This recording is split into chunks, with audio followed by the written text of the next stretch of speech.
Dear, get the words. Associate with the NPP caucus in the 8th Parliament. His words did not say, I am joining the NPP. Emphasis mine. He says, associate with the NPP caucus in the 8th Parliament. For the avoidance of doubt, I'm still quoting him, I do hereby affirm that I shall cooperate and collaborate with the NPP caucus in the 8th Parliament. It did not state and it did not say, I shall join or I am part of the New Patriotic Party. The elections have been conducted, conclusive. Many of you are aware that we are in court, and we are in court not only challenging the legitimacy of the presidential outcome, but many seats that have been robbed off. We are in court using judicial processes to ensure that we are not denied our won and deserved majority at the December polls and elections. But those are matters that we are dealing with, taking advantage of it.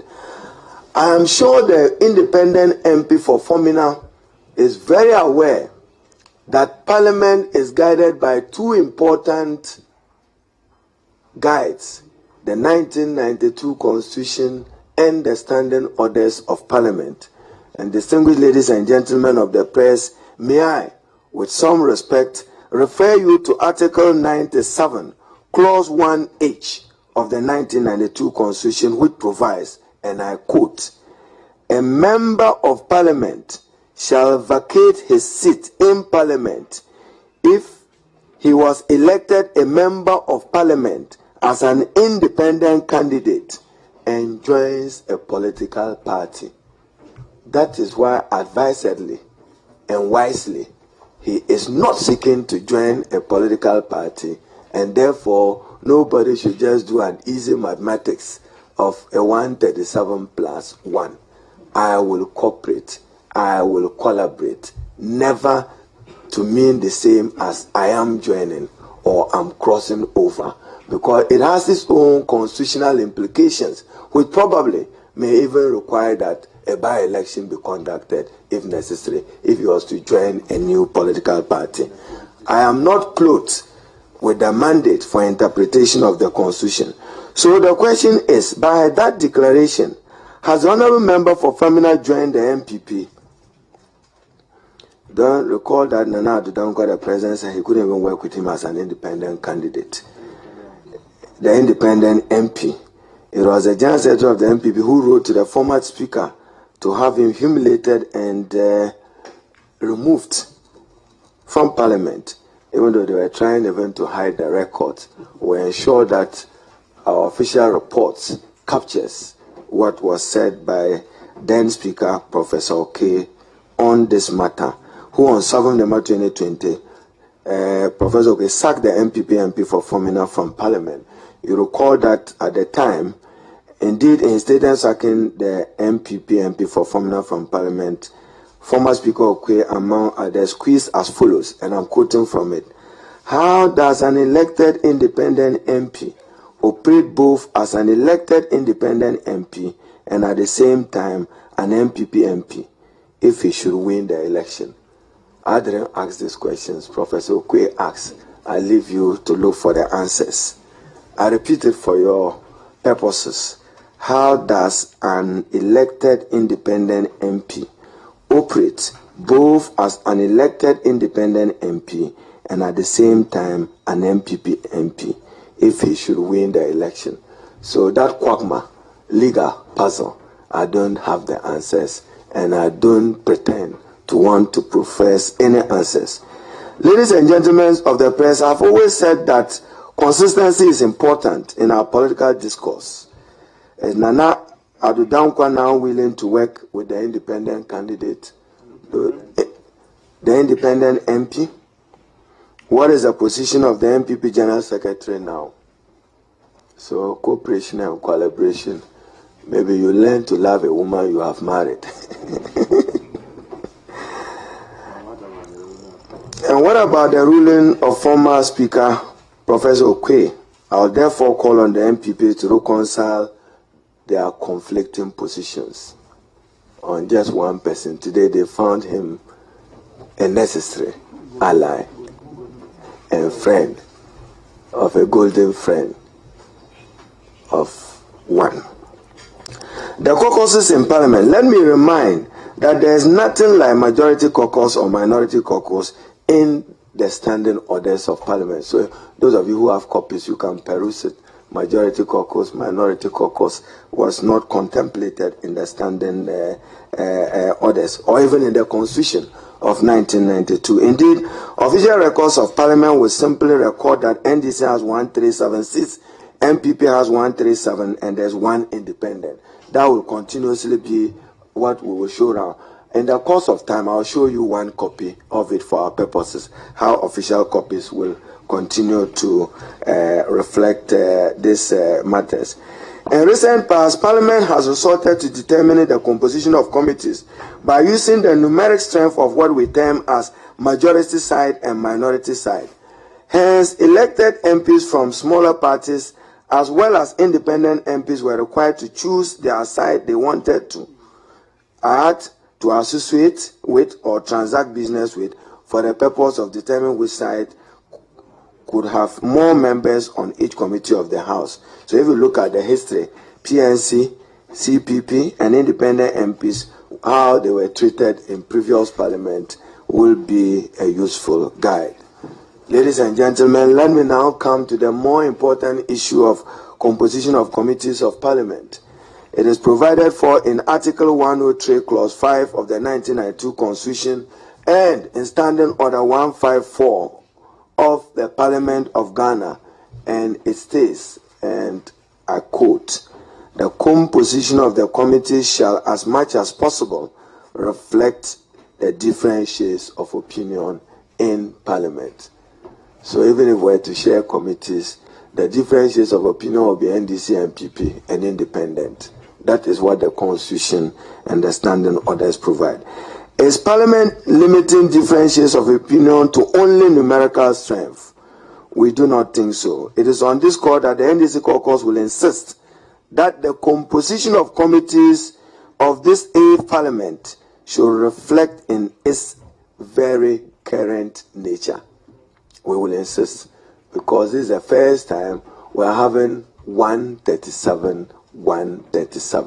Therefore, composition of committees must reflect the character and strength of the political parties and the numbers of their elected MPs.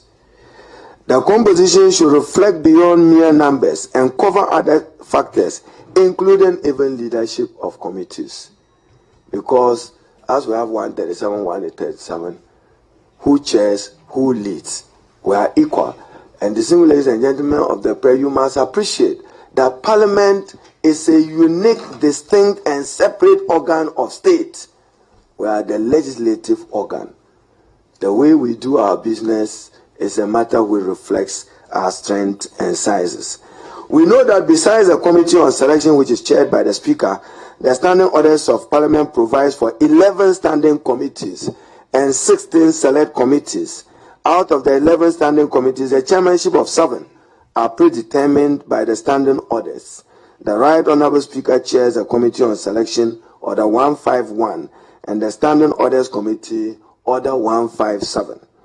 The Appointments Committee and the Committee on Privileges are chaired by the First Deputy Speaker. The Second Deputy Speaker chairs the Committee on Members Holding Office of Profit. The Majority Leader chairs both the Business Committee and the House Committee per Order 160 and 168. Per Order 168, the Public Accounts should be chaired by a member whose side does not control the executive branch of government. So our standing orders has some provision as to who is in the executive and who exercise executive authority. We are mindful of that even as we contest those matters in court. The standing orders does not predetermine the leadership of the remaining 4 standing committees, namely Finance Committee, Committee on Gender and Children, Committee on Government Assurance, and the Subsidiary Legislation Committee. However, it's been our practice, so standing orders to quote the Honorable Ahmed Ibrahim, we are guided by standing orders, practices, and convention. The Subsidiary Legislation Committee have always been chaired by the political opposition. The leadership of the 16 select committees are not predetermined by the standing orders. So we've been meeting and we'll be discussing with the Speaker and leadership that beyond the formula of 50-50, we think that the committees must be shared. But we would have some understanding. We are not naive that some party is without prejudice to the Supreme Court determination exercising executive authority. We are mindful of that. And where we need to seat those ones, we would be willing to do that. But on principle, that committees and its leadership are shared on the basis of our strength. The standing orders does not predetermine the leadership of the remaining 4 standing committees, namely Finance Committee, Committee on Gender and Children, Committee on Government Assurance and Subsidiary Legislation. Similarly, the leadership of the 16 select committees are also not predetermined by the standing orders. The NDC caucus shall therefore insist that in line with Order 154 of the Standing Orders of Parliament and Article 1035 of the 1992 Constitution, the composition of committees should reflect the nature and character of this 8th Parliament, an equal strength, equal number Parliament of 137. And the chairmanship. The practice of making one side of the House chair all select committees is no longer tenable under the current dispensation and given the current contemporary development of the nature and character of the 8th Parliament. Given the current numbers, there must be strict sharing of the leadership of the select committees by the 2 sides of the House. We've been discussing with the Speaker and the leadership of the NPP group, led by the Honorable Oseiche Mensah Bonsu. And we think that they should chair 8 and the NDC should chair 8. This will be a true reflection of the different shades of opinion in the current Parliament as envisaged in the 1992 Constitution and under Article 103 and Standing Order 144 of the Standing Orders of the House. But like I said, we are mindful of who exercises executive authority, and we are mindful that we may be playing another role beyond our numbers of 137 in the exercise of oversight. And we are also mindful that some committees hitherto were also chaired by the political opposition. And I'm saying that there may be committees that necessarily must be chaired by the one exercising executive control of power. We're mindful of that, but respect our strengths and share it. And if we have to ballot, even for some of the committees, we should do. But the understanding is, as we got with the Speaker and with the leadership of the NPP in Parliament, is that we will operate tomorrow with the existing or old standing orders, because that is our Bible and that is our guide. But ladies and gentlemen of the press, major reforms are imperative. The 8th Parliament will have to review, reform, and revise the existing orders. I must say that leadership in the 7th Parliament and even prior to the 7th Parliament had been in constant discussion and consultation for the adoption of new standing orders. Probably this is the time and this is the fine hour for us to have revised and new standing orders that responds to this unknown challenges that the 8th Parliament bequeaths to all of us as a country. So there's some work already going on. The House has no choice than to work with the current standing orders, albeit with its deficiencies. It didn't contemplate these numbers. We never contemplated a situation where Parliament will be a hang of 137, 137. We are optimistic that, subject to those judicial processes and judicial decisions, we probably will constitute the majority. What then happens to the standing orders? We didn't contemplate that, with us leading the majority in Parliament, whilst executive authority is exercised by another political party. So, without prejudice to the court processes, we have commenced work to regain the seats that are being stolen from us. Our emphasis is to Techima South and Seshi. That is not to say that we are abandoning the others. So we have begun those processes. Now I know, yes, I know that given that many of you saw what happened in Parliament the day of the election of the Speaker, we know that any mandate or authority we exercise, we do in the name of the sovereign and of the Ghanaian people. Let me assure the Ghanaian people that the NDC 137 MPs have no difficulty sitting to the left of the Speaker, so long as our numerical strength is respected, and respected in the composition of committees and in the determination of leadership of committees, whilst we continue to pursue legitimate legal and constitutional processes to procure what we deserve as a majority party. Someone will say what is on the left and what is on the right. We have no difficulty at all.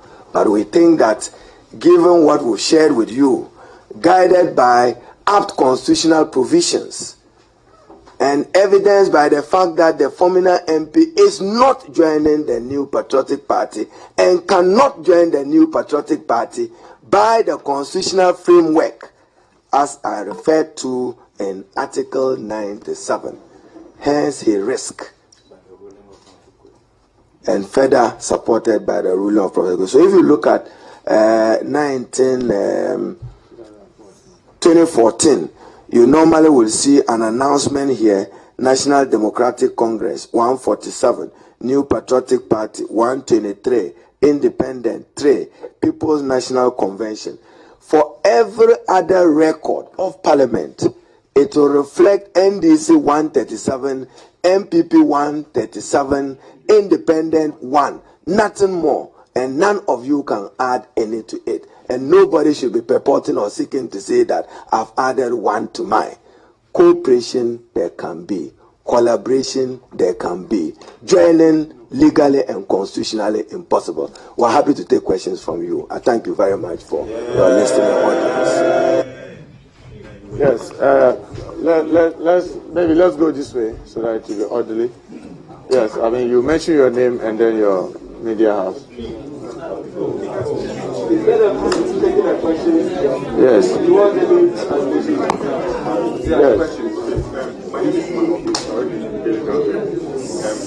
Daily Graphic has the floor, so can we listen? Bruce, can I just speak to the mic? You mentioned that there were some committees whose leadership are predetermined by the standing orders of the House, and one of such committees was the Business Committee, which is supposed to be chaired by the majority leader. But in this case, where, as you clearly stated, both parties have 137, how do you go beyond this hurdle of the majority leader must chair that committee? In this case, as you said, there is no majority. So who chairs that committee? Bruce, thank you. We'll take two more. Yes. I just yes. Ibrahim Al-Hassan. Leader, your colleague on the other side, I'm talking about leader of the NPP caucus, Osechi Mesabos, was on GH1 this morning, our network, and he says the conclave meetings you talk about with the speaker, yourself, and his side, you've arrived at the decision that the NPP should constitute majority. How do you respond to this? Yes, the next person. Yes, I'm Bubu Knenogo, GBC. Leader, you said that you don't have any difficulty sitting at the left side. Should I take it that tomorrow when sitting resumes, your side is going to sit at the left? So leader will take that. I would answer. Bruce of Graphic, thank you very much. Business committee, I noted that there can't be an entity or authority or a person exercising executive authority. And to that extent, if there's leader of government business, that leader of government business will chair the business committee.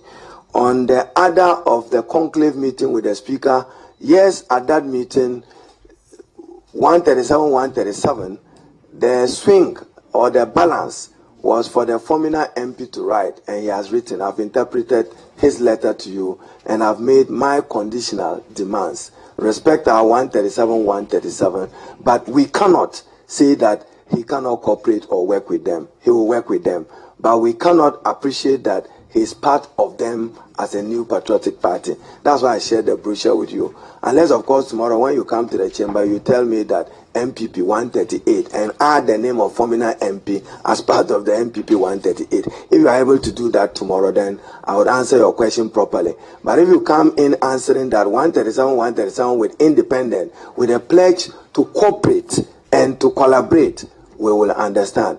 Then the question of we have no difficulty sitting on the left. We are responsible Ghanaian citizens. The people of Ghana want to see Parliament function and function effectively to serve their purposes and to serve their needs. What happened the last time did not please many. And therefore, in the interest of peace and ensuring that Parliament functions effectively to serve the needs of the Ghanaian people, my side will have no difficulty sitting on the left whilst we make the demands that our strength be respected in the composition of committees and in the determination of leadership of committees. But even more importantly, they appreciating that Fomena 1 is only arithmetic but not legal constitutional. Thank you. Yes, the hand here. My name is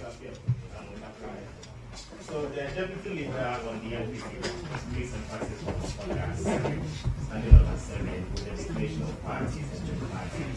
And he claims that the monarchy, so in that sense, if the independent MP is going to sit or collaborate with them, then it means that automatically they form the majority. Can we please get some clarity? Fortunately, the deputy leader is not clothed with mandate and jurisdiction to interpret the standing orders.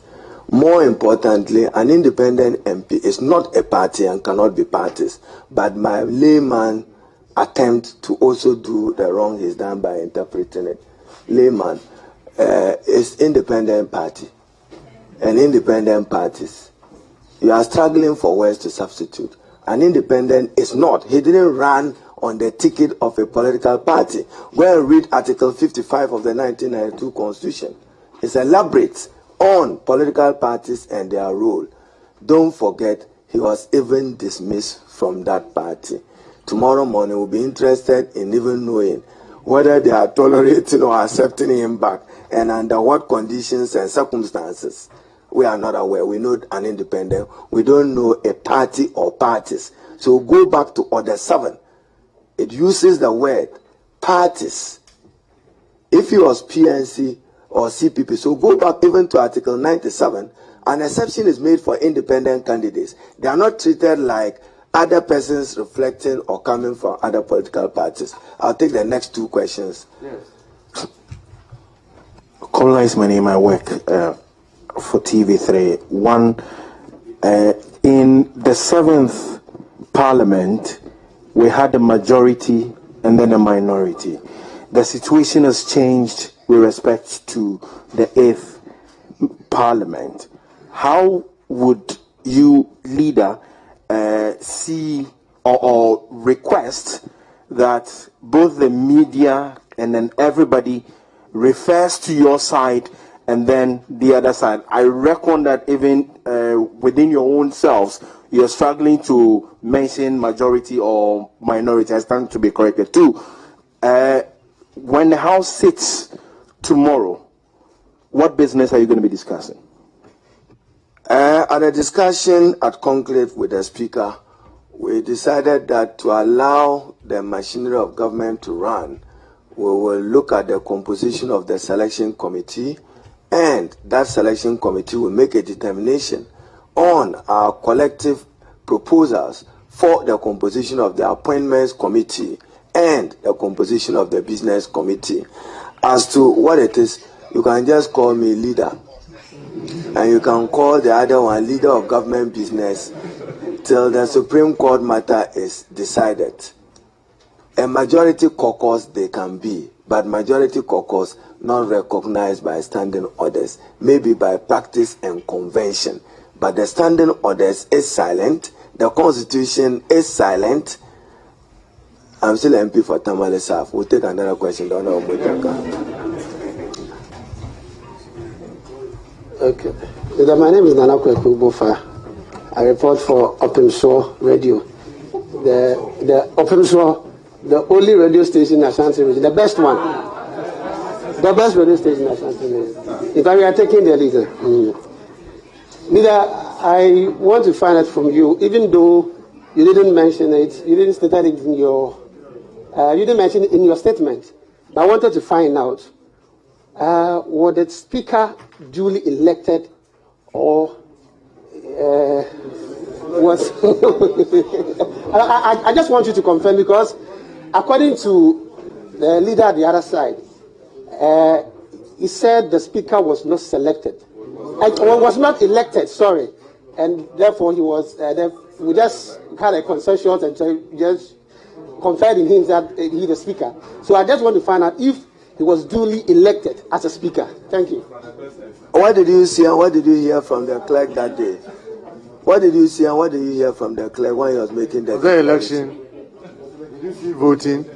Go to the record. Did you see the clerk said elected?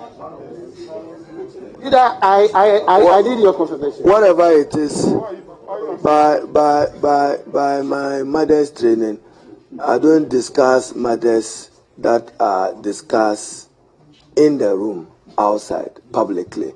What I do know is that the 8th Parliament has an elected Speaker, Honorable Alban Sumana Bakwe. But is it not intriguing, the same ladies and gentlemen of the press, that they are quick today to say that they have, with the Fomena MP joining.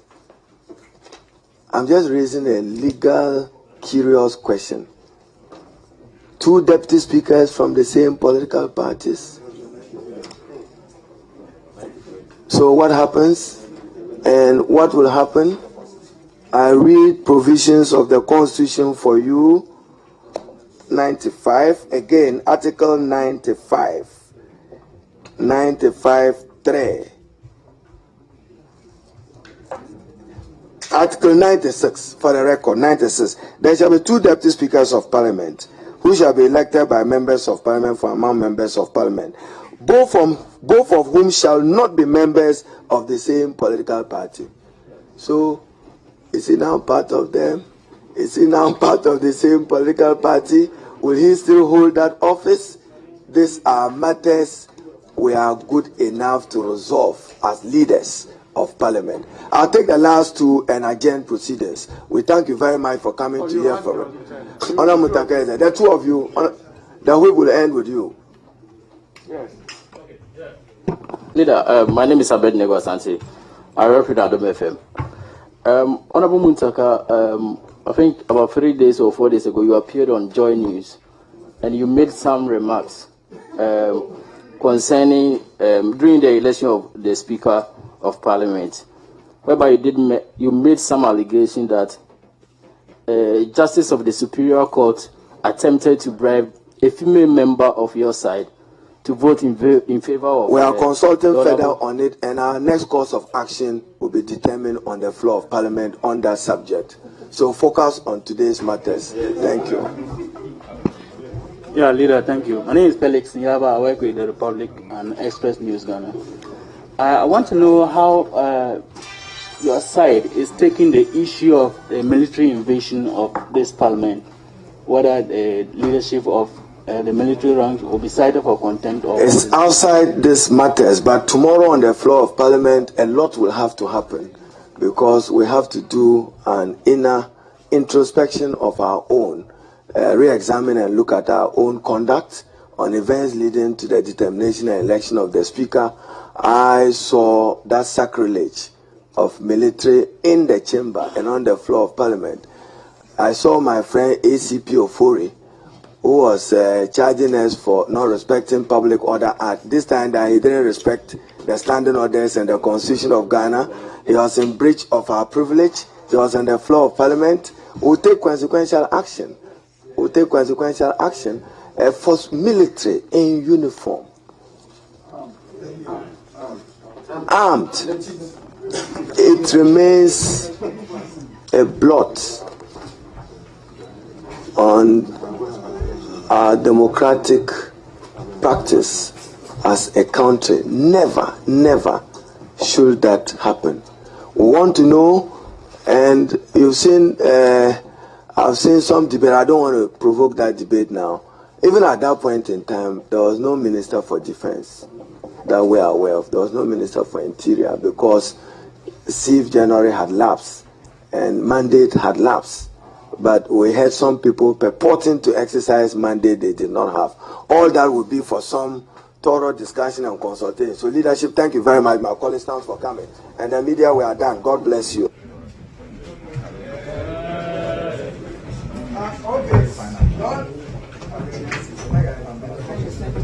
Donald Mutaka may do a true version if you so wish. Well, Metro and Ma Bonnet Tofa say, or more interested in tree, bet me at here. I beg you, if you could just wait, I'll try and do it in about just 5 minutes. The kind of yet, we now say, mobile press conference. That also mean no, your man that ye come was na efa Parliament, ye don't come ye both sides.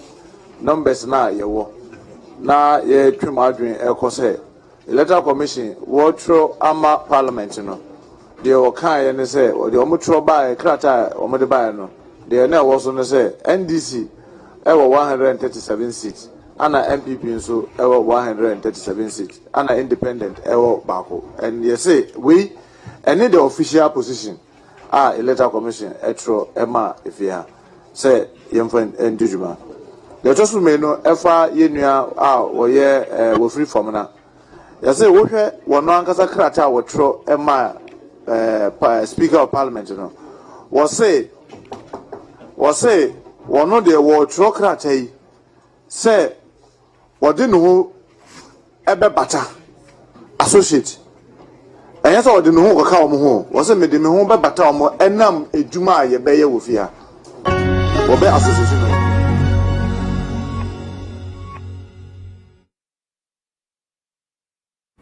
You're still watching Citi TV. That was a live coverage of a press conference organized by the NDC caucus in Parliament. You heard the chief whip for the NDC side, Muntaka Mubarak, there addressing the media. Earlier, we had a leader of the side, Haruna Idrisu, speaking on a number of issues that regards to some concerns they have with Parliament. And one of them had to do with the Fomena MP's recent decision and press release letter indicating his decision to align with the NPP side of Parliament. Haruna Idrisu stressed that his decision to align with the party does not necessarily make him a member of the party, and so as it stands, it still is the NDC 137 and the NPP side with 137. He further called that the composition of the various parliamentary committees in Parliament would have equal representation as per the Constitution of Parliament itself, where both sides have equal representation. He finally called for the new standing orders in Parliament because the existing ones do not make provision for the current situation where there's equal representation on both sides of the House. We'll bring you more details on this particular press conference in our subsequent bulletins. Do stay with us here on Citi TV. My name is Michael Obodu. Thank you for watching and please stay safe.